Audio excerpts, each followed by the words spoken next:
Don't worry, my friend, there is nothing to be ashamed of. Yes, I found it, but it's okay, don't be shy, we all have it after all. What the hell am I talking about? Of course I'm talking about assumed limitations. What did you think I'm talking about, you little dirty boy? Anyway, assumed limitations. What are those? Why do you need to fight them? And most importantly, will you become an Ubermensch if you do? The answer is yes, by the way.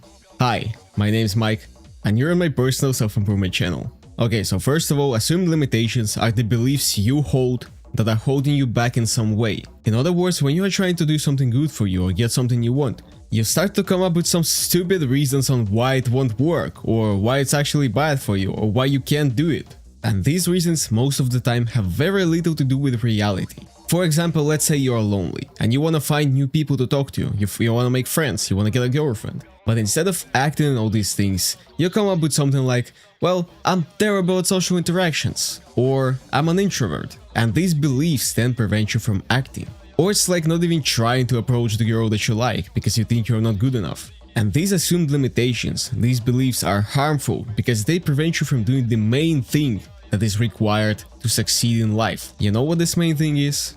This main thing is trying. If you don't try, you will never succeed. If you don't even try, then your chance of success is 0. And when you do try, then your rate of success goes up, even if by just a little bit. And the person who actually succeeds in life, the person who gets what he wants, is not the best one, not the luckiest one, but the one who made the most attempts. So as you can see, assumed limitations are the things that are directly preventing your success. That's why they're so harmful, and that's why we need to fight them. And so there are a few things that you can do about them. One thing you can do is to fight them one by one with logic. So like, let's say you have some unreasonable belief, you actually noticed it, and then you're trying to come up with counter arguments on why it's actually not logical, why it is better to actually try it, and so on and so on.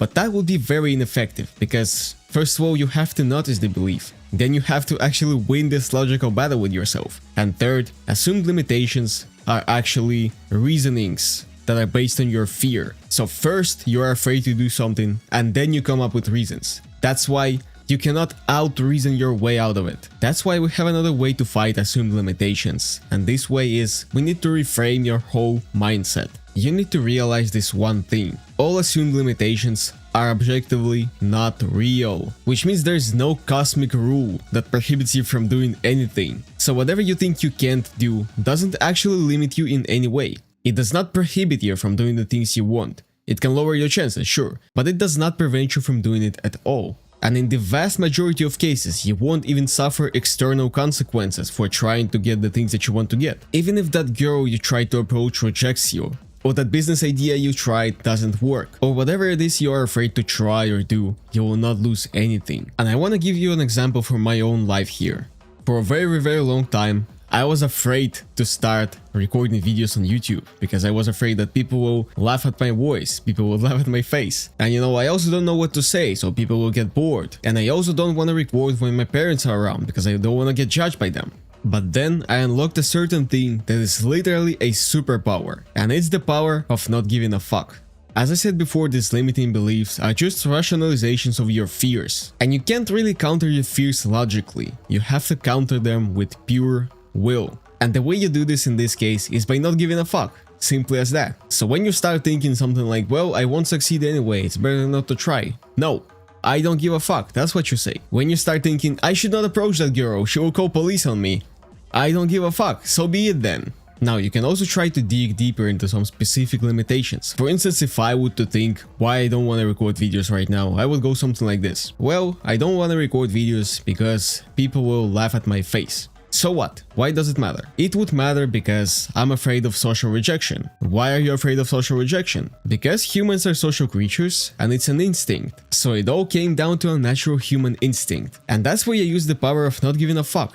Like, why the hell am I supposed to care about some stupid instinct? What am I, an animal? Fuck them, let them laugh, I don't care. There you go, one limiting belief, one assumed limitations completely dismantled. Now once you understand this part, the hardest part becomes not to dismantle the limitations, but to actually notice them. But since you know about assumed limitations now, you will start noticing them more and more. And of course, noticing them takes practice. So over time, you will naturally get better at it. What helps a lot with noticing your limitations is journaling. So every time you notice an assumed limitation, you need to write it down, preferably on a piece of paper or your phone. So just pull out your phone and write it down on your notes app. You don't even have to use this note in any way. The act of writing the limitations is what improves your ability to notice them over time. However, it is also easier to think about the limitation when you have it written down. Or you can also try to argue with yourself in text format. This is actually what journaling is. And so eventually you will remove most of your limitations. However, most likely you will not free yourself from all of them, because assumed limitations are kinda integrated in human psychology. But the important thing is that most people, the vast majority of people,